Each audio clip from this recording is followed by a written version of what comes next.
Thank you, Mr. Chair and members of this committee. Today I'm proud to present SB 310, a critical piece of legislation that will help save so many lives of cancer patients across our great state.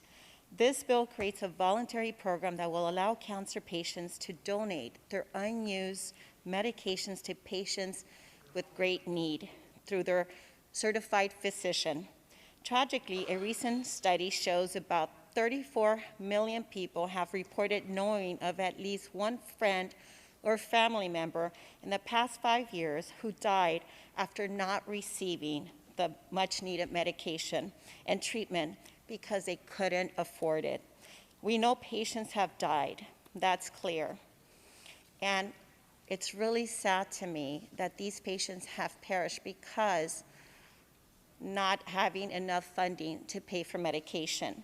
At least 14 other states have already similar programs operating and working, and we need California to catch up. Members, this measure is a critical measure that makes sense, and it helps the most needy of patients. I will end with this bill. Has unanimous bipartisan support because this is how important this bill is. Today with me, I would like to invite two witnesses. First, to testify here with me in person is Ed Casacia, who is here to tell his personal story.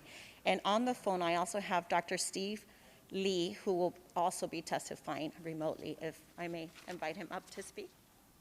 On May 13th of this year, my wife Maggie passed away due to complications from breast cancer. Initially diagnosed and treated in 2013, she had been cancer-free for 5 years when the disease returned in the fall of 2018. Fluid began building up in her abdominal cavity, a condition known as ascites, and malignant breast cancer cells were found in that fluid, thereby defining her condition as malignant ascites. According to the World Journal of Gastrointestinal Surgery, the average survival time for a patient with malignant ascites is some 20 weeks. Her oncologist put Maggie on a program of hormone suppressants and an atypical chemotherapy drug called palbociclib, marketed by Pfizer under the brand name Ibrance. It is an oral medication taken at home, thus avoiding regular visits to an infusion center, as well as the typically debilitating side effects of chemotherapy. Instead of 20 weeks, Maggie lived another 2.5 years. Such effectiveness comes at a price. Without insurance, a monthly dose of Ibrance, 21 tablets, costs a coupon-discounted $13,000 if one is uninsured. The nominal list price is closer to $20,000 if the patient is insured, and if Ibrance is in that insurer's formulary, the monthly copay is over $1,600. Imagine, if you will, a skilled tradesperson, hardworking skilled tradesperson.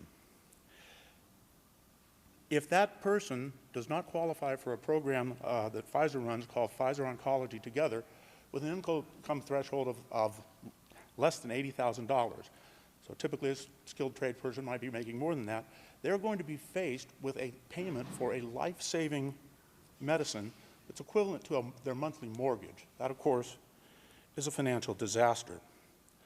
It happened that Maggie's last monthly prescription of Ibrance arrived while she was already in the intensive care unit.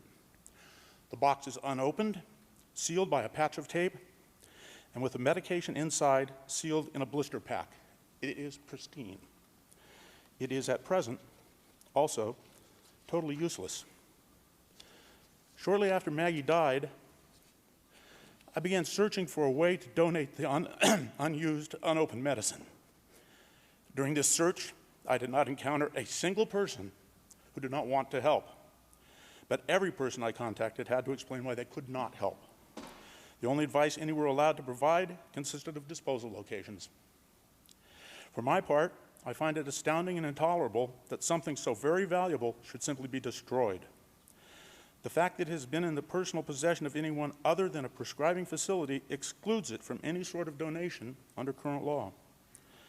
Maggie's May 2021 Ibrance box has a May 2022 expiration date on it. I urge that this legislation be advanced with all the speed that diligence allows. Thank you.